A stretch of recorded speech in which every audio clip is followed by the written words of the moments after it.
आशा करता हूँ बहुत ही अच्छे होंगे। और आज हम लोग करने वाले हैं एसएससी जीडी एग्जाम 2025 में जो है एक्सपेक्टेड जो प्रश्न है। ठीक है, जैसे कि आप लोगों को मालूम है कि एग्जाम जो है 4 और 5 दोनों दिन का जो है समाप्त हो चुका है।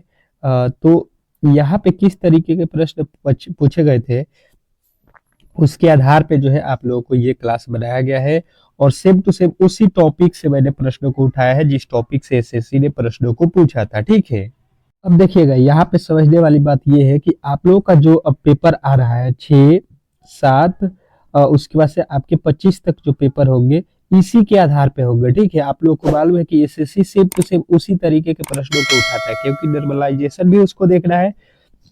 तो आप लोगों को इसी के आधार पे डेली क्लास जो है आप लोगों को मिलता रहेगा। जैसे कि आप लोगों का क्लास जो है एक 11 ये 11 बजे आप लोगों का क्लास चल रहा है। फिर आपको चार चार जो है पीएम पे क्लास चलेगा, उसके बाद से 8 पीएम पे। तो ये आप लोगों के क्लास के जो शेड्यूल है इसको आप लोग नोट कीजिएगा और चैनल को सब्सक्राइब करके रखिएगा। जिस तरीके से आज भी प्रश्न पूछे जाएंगे सेम टू सेम मैं वैसा भी प्रश्न आपको शाम वाली क्लास में कराऊंगा। तो आप लोग जो है इस चैनल पर नए आए हैं तो प्लीज आप लोगों से रिक्वेस्ट है कि वीडियो को लाइक कर दीजिएगा और चैनल को सब्सक्राइब कर लीजिएगा इसी तरीके के जो है क्लास को देखने के लिए। ठीक है, बहुत बेहतरीन तरीके से आप लोगों को यहाँ पे हर एक प्रश्न को मैं कराने वाला हूँ। ठीक है, तो चलिएगा यहाँ पे देख लेते हैं। पहला प्रश्न आपके सामने है। पहला प्रश्न क्या लिखा है यहाँ पे समझने की कोशिश करते हैं। देखिए लिखा है दिए गए जो है आप लोगों के दिए गए विकल्पों में से संबंधित संख्या को चुनिए। यहाँ पे आप लोगों के जीके के भी प्रश्न आप लोगों को मिलेंगे। जीके के भी मैं प्रश्न लाया हूँ 25 तो मोस्ट एक्सपेक्टेड प्रश्न जिस जिस टॉपिक से प्रश्न पूछा गया था। ठीक है, तो वीडियो को अंत तक देखिएगा प्लीज। तो यहाँ पे देखिए 423 का संबंध बताया है 81 से। तो 143 का संबंध यहाँ पे किससे होगा बताने की कोशिश करेंगे सभी लोग बताने की कोशिश करेंगे। देखिए प्रश्न आते ही आप लोग कोशिश कीजिए बताने की। ये आप लोगों के प्रश्न में अगर आप देखिएगा तो 400 जो है 23 लिखा है। अगर यहाँ पे हम 3 से गुणा करते हैं तो ये कितना हो जाएगा 3 1 में 3 3 8 है 24। तो ये भी लॉजिक यहाँ पे बन नहीं रहा है। ठीक है, अगर आप यहाँ पे क्या कर देंगे ये तो हमें दिखाई दे रहा है वर्ग, किसका वर्ग है 9 का। अच्छा, तो इसके अंकों को अगर जोड़ देते हैं 4 प्लस कर देते हैं 2 प्लस 3 कर देते हैं तो ये कितना हो जाएगा 4 2 6 6 3 9। 9 का स्क्वायर कितना होता है तो 81 होता है। ठीक है, और 81 यहाँ पे लिखा गया है। अब इसको लिख लीजिए 1 4 3 और सबको जोड़ दीजिए तो ये हो जाएगा 1 और 4 5 5 3 8। 8 का वर्ग कितना होता है 64 होता है। और 64 आप लोगों को यहाँ पे बता देना था जो कि ऑप्शन नंबर किस में दिया गया है डी में। तो इस तरीके से इस प्रश्न को बनाना था। आशा करता हूँ कि आपको ये प्रश्न भी बेहतरीन जो है तरीके से समझ में आ गया होगा। ठीक है, अब चलते हैं अगले प्रश्नों की ओर। और अगला प्रश्न आपके सामने है, अच्छे तरीके से इसको जवाब देना। देखिए इसको टेस्ट के तौर पे लेना है आप लोगों को। जो भी मेरे दोस्त आने वाले 1-2 दिन के अंदर जिनका भी पेपर है आगामी, वो समझ सकते हैं कि इसी तरीके के प्रश्न आपके एग्जाम में आएंगे। अगर आपने यहाँ पे बना लिया तो एग्जाम हॉल में भी 20 में 20 फोड़ के आएंगे। ठीक है, 2 प्रश्न आपके एग्जाम हॉल में आने वाले हैं। तो देखिए यहाँ पे लिखा है 289, उसके बाद से 100 लिखा है 96, फिर लिखा है 256, फिर लिखा है 169। तो अगला पद क्या होने वाला है बताने की कोशिश करेंगे सभी लोग। सभी लोगों का उत्तर यहाँ पे आना चाहिए बेहतरीन तरीके से। हर एक प्रश्न को 10 सेकंड के अंदर ही बनाना है क्योंकि एग्जाम हॉल में आपको मालूम ही है 80 प्रश्न है और आपके पास समय कितना है 60 मिनट है। ठीक है, उसमें भी मैथ के लिए तो अलग ही टाइम चाहिए। ठीक है, तो मैथ के लिए बचाना है तो यहाँ से ही टाइम को मैनेज करना पड़ेगा। देखिए यहाँ पे आपको सीधा सीधी मैंने बोला था कि 1 से कम 30 तक के संख्याओं के वर्ग याद होना चाहिए। ये किसका वर्ग होता है तो 17 का वर्ग होता है। ठीक है, 289। उसके बाद से 196 किसका होता है 14 का वर्ग होता है। यहाँ पे लिखा है 256 किसका वर्ग होता है 16 का। और यहाँ पे लिखा है 169 ये किसका वर्ग होता है 13 का। अब देखिए कोई लॉजिक यहाँ पे आपको समझ में आ रहा होगा तो तुरंत ही बताइएगा। देखिए यहाँ पे 17 से 14 हुआ, फिर 14 से 16 हुआ, फिर 16 से 13 हुआ। कुछ लॉजिक देखिए यहाँ से लगाया है लॉजिक इसमें कितना यहाँ पे एक माइनस किया है, फिर इसके आगे जब यहाँ पे जाइएगा तो -1 कर लीजिएगा। यहाँ पे मतलब 17 से 16, 16 से 1 हटाइएगा, यहाँ पे हो जाएगा 15 का वर्ग। जैसे कि 14 से देखिए 13 लिखा है, एक माइनस यहाँ पे भी किया है, तो 15 का वर्ग यदि आपसे कोई पूछता है तो क्या बताइएगा, 225। और 225 आपका अगला पद ऑप्शन नंबर सी में दिया गया है। तो आप लोग ऐसे प्रश्नों को कर सकते हैं। थोड़े से आप लोगों को यहाँ पे जो है प्रश्नों को यहाँ पे जो है देख लेना है, ठीक है, क्योंकि ऐसे प्रश्न आप लोगों को थोड़े से वहां पे दिक्कत करते हैं। आप लोग जो है एग्जाम हॉल में थोड़े से नर्वस हो जाते हैं, तो बल्कि आप लोग फ्री माइंड होकर बनाइएगा तो बहुत ही जल्दी आप लोग कर सकते हैं ऐसे प्रश्न को। कह रहे यदि डी गुणे एच बराबर 32 और के गुणे बी बराबर 22 लिखा जाए तो सी गुणे टी का मान बताइए। कोडिंग डिकोडिंग बहुत बेहतरीन प्रश्न है। आप लोगों को कोडिंग डिकोडिंग के प्रश्नों को स्टार कर लेना है। 3 से 4 प्रश्न एक ही शिफ्ट में दे रहा है, ठीक है, कोडिंग डिकोडिंग के प्रश्न। तो आप लोगों को जो भी मैं टॉपिक बताऊंगा उसको क्लियर ही आप लोग पढ़ लीजिएगा।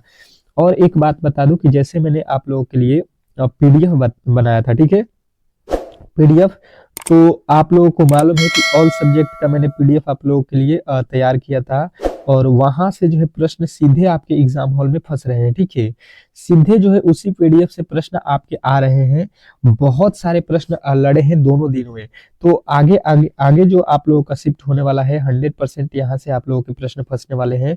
तो इस पीडीएफ को जो है आप लोग जरूर पढ़ लीजिएगा। मेरा मानना है एग्जाम हॉल में जाने से पहले मात्र 40 रुपया में ही इस पीडीएफ का जो है दाम रखा गया है। तो आप लोग 40 रुपया कहाँ आएगा कहाँ जाएगा, लेकिन एक बार पढ़ लीजिएगा तो शायद अगर इसमें से 20 प्रश्न भी आपके लड़ गए तो 40 नंबर, एक प्रश्न जो है 2 नंबर के होते, बहुत मायने रखेगा। और यहाँ पे तो आपके इसी के आधार पे ही प्रश्न आ रहे हैं, ठीक है, काफी ज्यादा प्रश्न यहाँ से लड़ रहे हैं।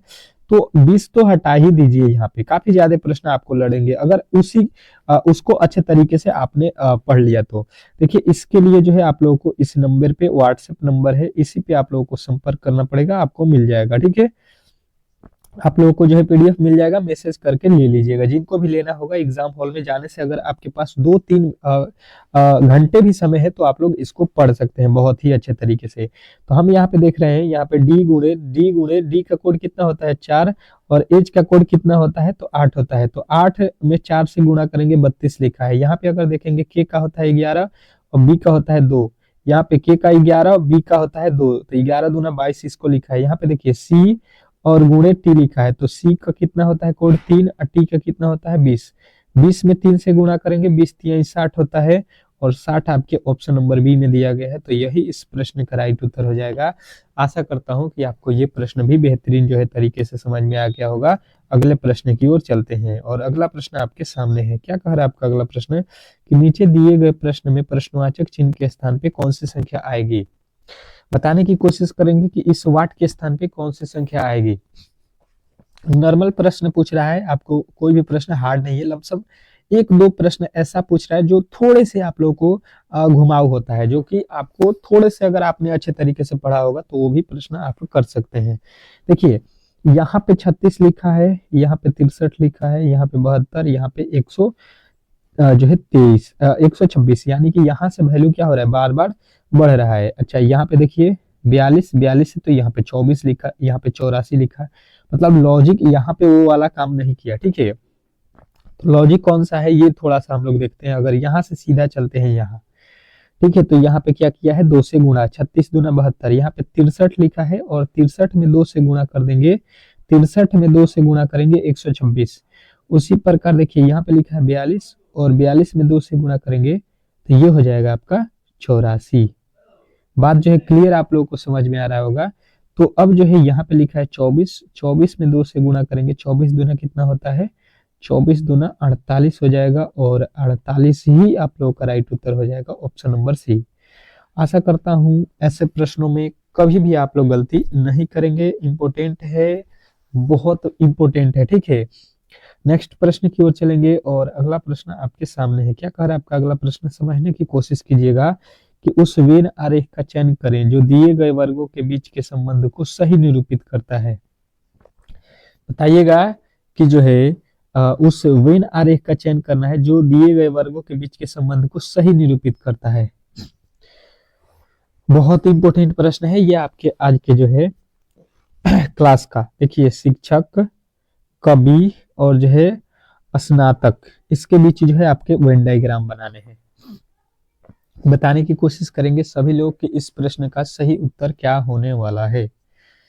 वेरी वेरी इंपॉर्टेंट प्रश्न है। आप लोगों को वेन डायग्राम से एक प्रश्न हर एक शिफ्ट में दे रहा है, तो मैंने आप लोगों को वेन डायग्राम बहुत ही अच्छे तरीके से बताया भी है, और क्लास में जिस तरीके से मैंने प्रश्न पढ़ाया हुआ था उससे जो है बहुत डाउन लेवल के प्रश्न पूछे जा रहे हैं। ठीक है, आप लोगों को जो मैंने पढ़ा दिया है 100% जो पढ़े हुए हैं मेरे क्लास से 20/20 करके आ रहे हैं। ठीक है, किसी का 20, किसी का 19, इससे कम तो किसी ने भी नहीं किया है। ठीक है, तो देखिए शिक्षक, कवि और स्नातक। तो देखिए जो शिक्षक हैं, शिक्षक ये कवि भी हो सकते हैं, कुछ ही शिक्षक कवि होते हैं, ऐसा नहीं है कि सारे शिक्षक कवि हो जाएंगे। और स्नातक, तो देखिए जो कवि होते हैं वो कुछ कवि स्नातक भी होते हैं, कुछ कवि शिक्षक भी होते हैं, कुछ शिक्षक स्नातक भी होते हैं। तो इसका कुछ कुछ वाला लॉजिक लगेगा, जो कि ऑप्शन नंबर हमारा बी में ही दिया गया है। इस तरीके से तीनों का तीनों में कुछ ना कुछ संबंध होता है, तो आप लोग इस तरीके से इसका ऑप्शन नंबर बी जो है उत्तर बताएंगे। नेक्स्ट प्रश्न देखिएगा आप लोगों के सामने आ चुका है, कह रहा है कि किसी सांकेतिक भाषा में, देखिए कोडिंग डिकोडिंग का फिर प्रश्न आ चुका है, ये लिखा जाता है तो इसी कोड में जो है आप लोग को बोर्ड को क्या लिखा जाएगा। मैंने बताया था ना कि सांकेतिक वाला प्रश्न आप लोग को बहुत इंपॉर्टेंट है। कोडिंग डिकोडिंग एक बार आप लोग अच्छे तरीके से जो है रिवीजन करके ही जाएंगे एग्जाम हॉल में। जैसे कि इसमें रिवीजन क्या करना है, इसका कोडिंग जो होता है, इसका अपोजिट, इसका प्लेस वैल्यू आप लोग को उल्टा सीधा दोनों तरीके से याद होना चाहिए। ठीक है, तो इसी पे लॉजिक आप लोगों को बनाया जा रहा है। एक ये वाला लॉजिक है जिस तरीके से मैं बता रहा हूँ। देखिए यस लिखा है CORE। ठीक है, इसको लिखा क्या है, यहाँ पे समझने वाली बात यहाँ पे है एक्स, यहाँ पे लिख देता हूँ, यहाँ पे लिख देता हूँ आपको CORE। इसको थोड़े से यहाँ पे लिखेंगे तो बेहतर समझ में आएगा। यहाँ पे लिखा है XHOIV। तो अगर हम देखेंगे तो यस, यस का अपोजिट एच होता है, एस का अपोजिट, अपोजिट हम लोग देख रहे हैं। ठीक है, सी का अपोजिट एक्स होता है, ओ का तो ओ लिखा है, अपोजिट नहीं लिखा है। आर का अपोजिट क्या होता है, आई होता है। ई का अपोजिट भी होता है। ये तो आप लोगों को सीधा सीधी अपोजिट यहाँ पे लिखा गया है, ये दोनों। तो वही लॉजिक हम लोगों को यहाँ पे लगाना है कि इसका BOARD, बोर्ड को जो है किस तरीके से लिखा जाएगा समझने की कोशिश करेंगे। तो देखिए बी का अपोजिट यहाँ पे लिखा जाएगा, ओ का अपोजिट यहाँ पे लिखा जाएगा। ओ का होता है एल, बी का होता है वाई। देखिए एल वाई जो है आप लोगों के राइट उत्तर बनेगा, यानी पहला दूसरा दोनों ही गलत हो जाएंगे। और बीच वाला का देखिए यहाँ पे ए ओ लिखा था तो सेम टू सेम ओ लिखा है, तो यानी बीच वाला को हम लोग भी ए लिखेंगे। और उसके बाद से आर का अपोजिट यहाँ पे आई लिखेंगे, और डी का अपोजिट आपका कौन सा आएगा, डब्ल्यू आएगा। अब ये आप लोगों के लॉजिक कहाँ पे बन रहा है, कहिएगा ऑप्शन नंबर आपके, ऑप्शन नंबर आपके डी में। ऑप्शन नंबर डी यदि आपने बताया है तो 110% राइट उत्तर है। देखिए यहाँ पे आप लोगों को ध्यान देना है, ये दोनों पलटा नहीं है, सेम टू सेम सीधे ही अपोजिट लिखा है।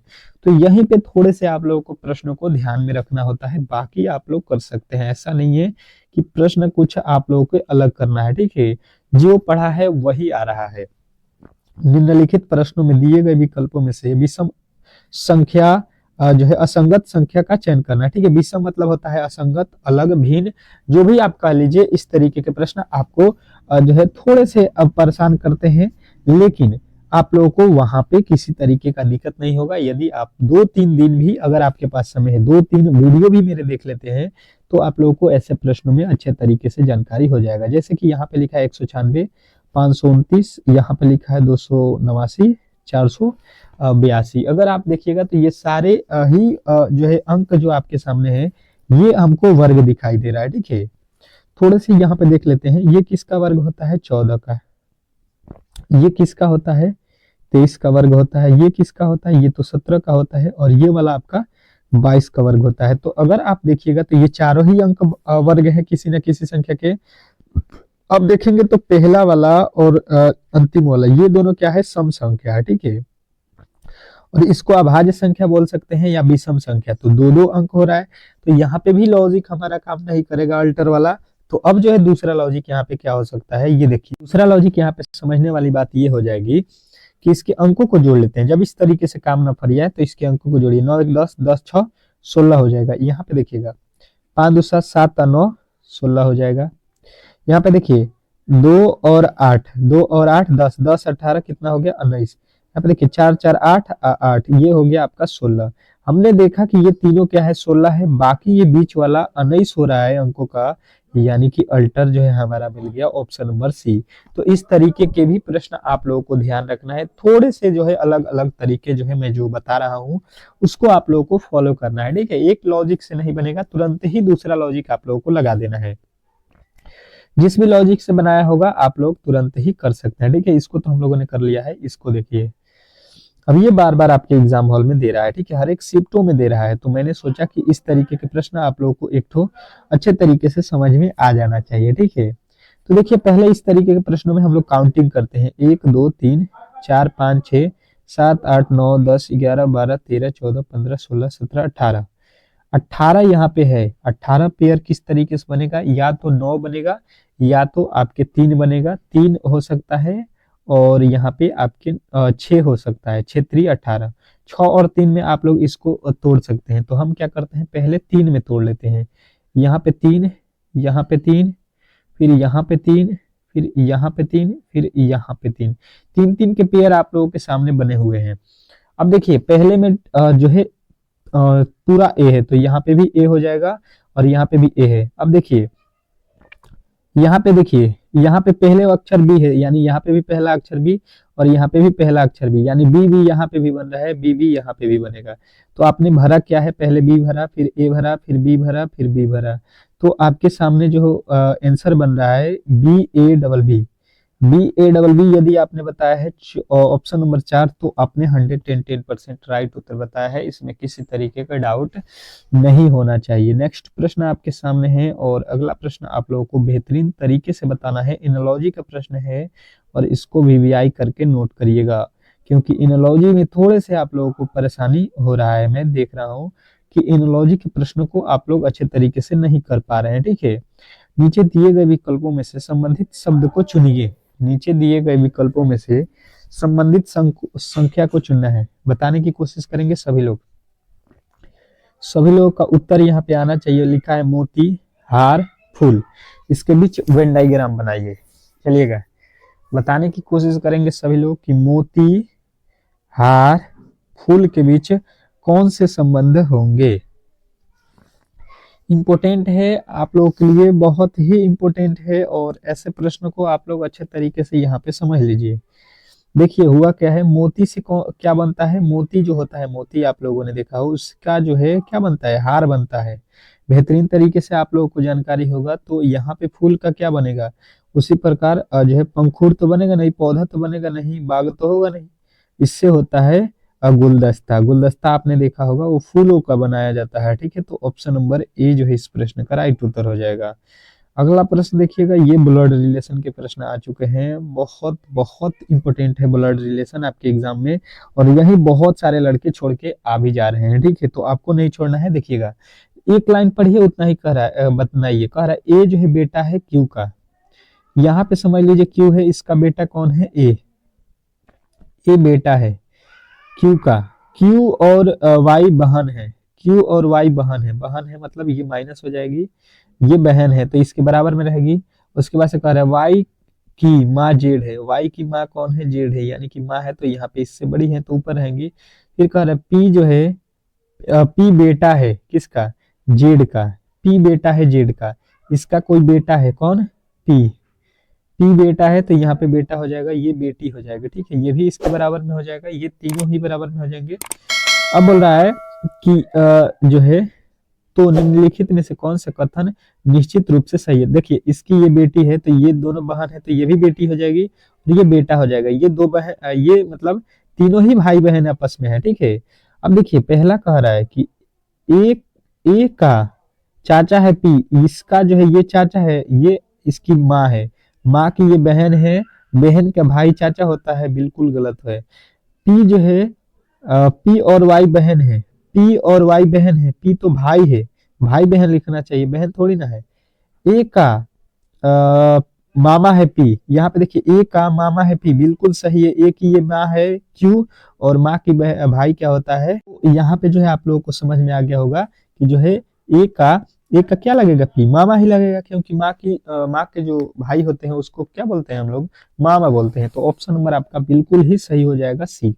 आप लोगों का अगला प्रश्न यहाँ पे है, पासे से रिलेटेड है। कह रहा है कि एक ही पासे की दो स्थितियां दर्शाई गई है, जिसके छह जो है फलकों पर लाल, नीला, काला, सफेद, पीला, हरा रंग का जो है अंकित है।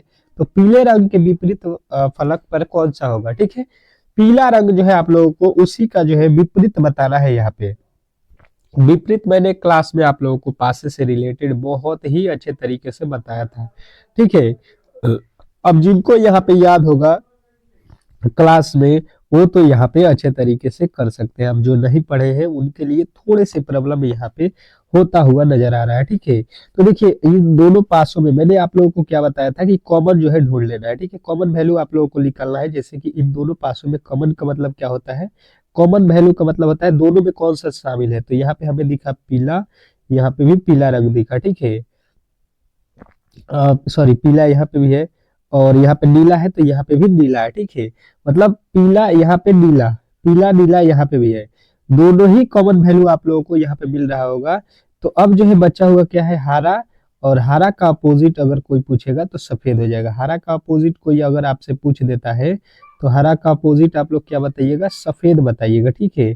तो हरा और सफेद तो अपोजिट हो गए, हरा और जो है सफेद तो अपोजिट हो गए। और यहाँ पे बचा है नीला, और यहाँ पे भी नीला दिख रहा है, ठीक है।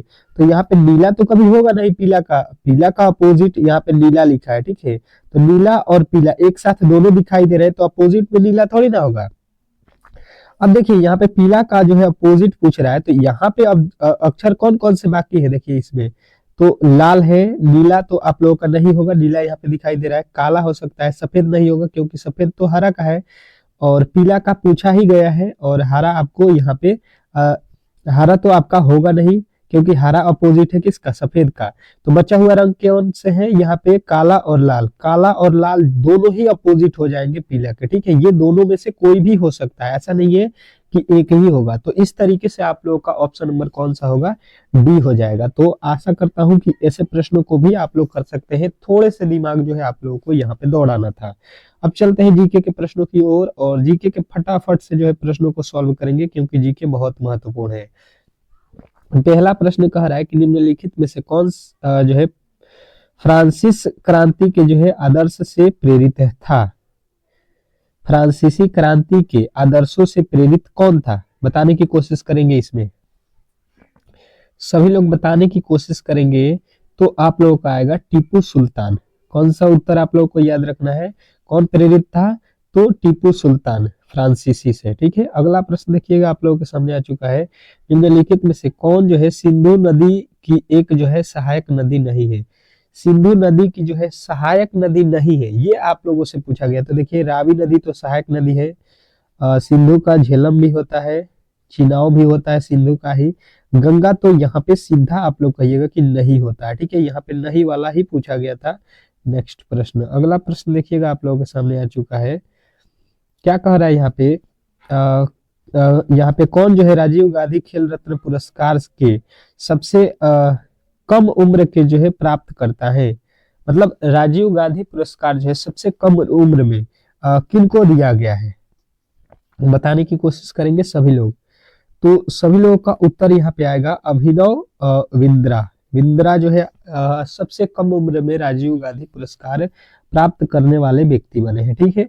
तो आपके ऑप्शन नंबर डी जो है इस प्रश्न का राइट उत्तर हो जाएगा। अगला प्रश्न देखिएगा आप लोगों के सामने आ चुका है कि निम्नलिखित में से कौन जल के जो है साथ अभिक्रिया करता है। निम्नलिखित में से कौन जो है जल के साथ अभिक्रिया करता है, बताने की कोशिश करेंगे। तो कैल्शियम जो होता है यही जल के साथ अभिक्रिया करता है, बाकी ये तो कोई करेगा नहीं जल के साथ अभिक्रिया। नेक्स्ट प्रश्न, अगला प्रश्न कह रहा है लठमार होली मनाई जाती है। मतलब लठमार होली जो है कहाँ पे मनाई जाती है। आप लोगों को मालूम होगा कि होली के फेस्टिवल आने वाले हैं, तो एसएससी जो है ट्रेंडिंग टॉपिक पे ज्यादा प्रश्नों को जो है देता है, ठीक है। आप लोगों को अच्छे तरीके से मालूम होगा। तो ये कहाँ पे मनाया जाता है आपको बताना है। ये जो है बरसाना और जो है नंदगांव में बनाया जाता है। ठीक है, नेक्स्ट प्रश्न देखिएगा आप लोगों के सामने आ चुका है। कह रहा है यहाँ पे कि सर्वाधिक जो है तन्य धातु कौन से है। सर्वाधिक तन्य धातु जो है आप लोगों को बताना है। तो सर्वाधिक तन्य धातु इसमें आप लोगों को बताना है कि सोना होता है। ठीक है, नेक्स्ट प्रश्न, अगला प्रश्न देखिएगा आप लोगों के सामने आ चुका है। कह रहा है कि कौन पूंजी जो है उत्पादन के दौरान कच्चे माल की जो है किस्म और जो है हाथ में पैसे को जो है संदर्भित करता है। कौन करता है बताने की कोशिश करेंगे सभी लोग। तो सभी लोग का उत्तर आएगा कार्यशील पूंजी जो होता है, कार्यशील पूंजी उत्पादन के दौरान जो है कच्चे माल की किस्म और जो है हाथ में पैसे को जो है संदर्भित करता है। नेक्स्ट प्रश्न देखिएगा आप लोगों के सामने आ चुका है कि जो है जम्मू और कश्मीर को अनुच्छेद मतलब कौन से अनुच्छेद के तहत जो है विशेष राज्य का दर्जा प्राप्त है। मतलब विशेष दर्जा प्राप्त है जम्मू कश्मीर का, ये किस में है। तो जम्मू कश्मीर का धारा आप लोगों को मालूम है 370 स्पेशल है, सभी लोगों को याद ही होगा। अगला प्रश्न देखिए, कह रहा है कि भारत संविधान में नागरिकता से संबंधित भाग किस देश के संविधान से प्रेरणा लेता है। तो नागरिकता के संबंध आप लोगों को जब भी पूछ ले तो आप लोगों को बताना है नागरिकता जो है हम लोगों का जो है ब्रिटेन से संबंधित है। ठीक है, अगला प्रश्न देखिएगा आप लोगों के सामने आ चुका है कि जो है यहाँ पे कौन जो है आमतौर पर मतलब क्या आमतौर पर बनावट में जो है रेतीली और जो है प्राकृतिक में खारी होती है। मतलब कौन सी मिट्टी जो है आमतौर पे यहाँ पे बताना है। तो ये जो है आप लोगों के शुष्क मृदा जो होता है, मिट्टी जो होता है आमतौर पर जो है बनावट में रेतैली और जो है प्रकृति में खाली होती है। ठीक है, अगला प्रश्न कह रहा है यहाँ पे कि 300 मैच खेलने वाले भारत के पहले जो है क्रिकेटर कीपर कौन है। तो 300 क्रिकेटर जो है होंगे, लेकिन वो भी कीपर आप लोगों से बोला गया। ठीक है, तो सौरव गांगुली कीपर थे तो कहिएगा नहीं। आपके जो है सुरेश रैना भी कीपर नहीं थे, वीरेंद्र सहवाग भी कीपर नहीं थे। आप लोगों के प्रभास बाहुबली के नाम से मशहूर है भाई साहब धोनी जी, MS धोनी है। ये तो सभी लोग बता दीजिएगा। अगला कह रहा है कि लक्षद्वीप स्थित है। लक्षद्वीप मतलब किस कहाँ पे स्थित है ये आप लोगों को बताना है। तो सभी लोगों का उत्तर आएगा कि लक्षद्वीप जो है अरब सागर के पास में स्थित है। ठीक है, अगला प्रश्न कह रहा है हवा महल किस शहर में स्थित है। हवा महल जो है बहुत फेमस है और SSC का फेवरेट प्रश्न भी है। तो आप लोगों को मालूम ही है कि हवा महल जो है ये जयपुर में है। नेक्स्ट प्रश्न, अगला कह रहा है कि भारत में न्यायिक प्रणाली में अदालतों का एक जो है पदानुक्रम शामिल है जिसमें जो है सबसे उच्च होता है। तो सबसे उच्च न्यायालय में कौन होता है, उच्च न्यायालय होता है। सभी लोगों को मालूम है उच्च न्यायालय होता है जिला, और यहाँ पे उच्च न्यायालय उच्चतम न्यायालय यहाँ पे ग्राम ये तो तीनों नहीं है। ठीक है, उच्चतम न्यायालय होगा उच्च न्यायालय से भी। अगला प्रश्न देखिए, कह रहा है कि गांधी इरविन समझौता भारत के निम्नलिखित में से किस जो है आंदोलन से संबंधित था। गांधी इरविन समझौता जब भी आप लोगों से पूछा जाए तो आपको बताना है सविनय अवज्ञा आंदोलन से संबंधित था। नेक्स्ट प्रश्न देखिए, कह रहा है कि वर्तमान में भारत सरकार में खेल एवं युवा मंत्रालय के लिए जो है कैबिनेट मंत्री कौन है। भारत में जो है खेल मंत्री के जो है कैबिनेट कौन है ये आप लोगों को बताना है। तो अनुराग सिंह ठाकुर जो है ये खेल मंत्रालय है। ठीक है, कैबिनेट में। नेक्स्ट प्रश्न देखिएगा आप लोगों के सामने आ चुका है। क्या कह रहा है यहाँ पे कि पौधों में जल परिवहन के लिए जो है उत्तरदायी है। बताने की कोशिश करेंगे कौन उत्तरदायी होता है पौधों में। तो आपका उत्तर आएगा यहाँ पे जाइलम जो होता है जल के लिए होता है। फ्लोएम क्या होता है, खाने को अलग अलग जो है पार्ट में पहुंचाना होता है। ठीक है, अलग अलग जो है हिस्से में। अगला प्रश्न कह रहे हैं कि द पैराक्सिल प्राइम मिनिस्टर पुस्तक किनके द्वारा लिखा गया है। द पैराडॉक्सिकल प्राइम मिनिस्टर जो है किसके द्वारा ये पुस्तक लिखा गया है। तो आपको बताना है शशि थरूर। नेक्स्ट प्रश्न देखिए, कह रहा है कि सोने का जो है रासायनिक सूत्र मतलब सोने का जो है संकेत क्या होता है। आप लोगों ने अच्छे तरीके से पढ़ा होगा AU। ये 10th क्लास में आप लोगों ने अच्छे तरीके से 9वीं क्लास में आप लोगों ने पढ़ा होगा तो याद होगा। शंकर अंतरराष्ट्रीय जो है गुड़िया संग्रहालय स्थित है। कहाँ पे स्थित है बताने की कोशिश करेंगे। शंकर अंतरराष्ट्रीय गुड़िया संग्रहालय। तो आप लोगों का उत्तर कहाँ पे बनेगा, तो कहिएगा नई दिल्ली में है। ठीक है, कहाँ पे है? नई दिल्ली। नेक्स्ट प्रश्न देखिएगा आप लोगों के सामने आ चुका है, क्या कह रहा है? कौन विश्व का सर्वोच्चतम युद्ध क्षेत्र है? बताने की कोशिश करेंगे। सभी लोगों का उत्तर यहाँ पे आएगा कि ये जो है गंगोत्री ग्लेशियर है। ठीक है, नेक्स्ट प्रश्न देखिएगा आप लोगों के सामने आ चुका है, कह रहा है कि लोकतंत्र में उत्तराधिकारी पार्टी किसके प्रति जो है उत्तरदायी होती है? तो आप लोगों का उत्तर आएगा जनता के प्रति जो है ये उत्तरदायी होती है। नेक्स्ट प्रश्न देखिएगा आप लोगों के सामने आ चुका है कि भारतीय चुनाव आयोग के मुख्य कर्तव्यों में से क्या एक जो है शामिल नहीं है? कौन सा कर्तव्य शामिल नहीं है? तो आप लोगों का उत्तर आएगा स्थानीय चुनाव का जो है संचालन करना। ठीक है, नेक्स्ट प्रश्न देखिएगा आप लोगों के सामने आ चुका है, क्या एक जो है वैश्विक कार्यक्रम में जो है स्वर्ण पदक जीतने वाली पहली जो है भारतीय जो है जिम्नास्ट्स थी? तो आप लोगों का उत्तर आएगा ये थी आपके दीपा कर्मकार। ठीक है, नेक्स्ट प्रश्न देखिएगा आप लोगों के सामने आ चुका है, प्लासी का युद्ध वर्ष में लड़ा गया था, मतलब किस वर्ष में लड़ा गया था? प्लासी का युद्ध किस वर्ष में लड़ा गया था? बताने की कोशिश करेंगे तो कहिएगा 1757 ईस्वी में जो है प्लासी का युद्ध लड़ा गया था। तो यहाँ पे जो है आप लोगों के राइट उत्तर ऑप्शन नंबर डी जो है हो जाएगा। तो ये क्लास आप लोगों को कैसा लगा? अगर आप लोगों को अच्छा लगा है तो प्लीज आप लोगों से रिक्वेस्ट है कि एक बार जो है वीडियो को लाइक कर दीजिए और इसको जो है शेयर कर दीजिए। ठीक है, और जिनका भी पेपर जो है मतलब कल होने वाला है तो सुबह के 4 PM पे जो है मैं जो है पेपर देने से पहले आप लोगों को मैं रामबाण क्लास कराता हूं, तो सुबह वाली क्लास आप लोग देखकर ही एग्जाम हॉल में जाइएगा। ठीक है, मिलते हैं नेक्स्ट वीडियो में, तब तक के लिए जो है धन्यवाद।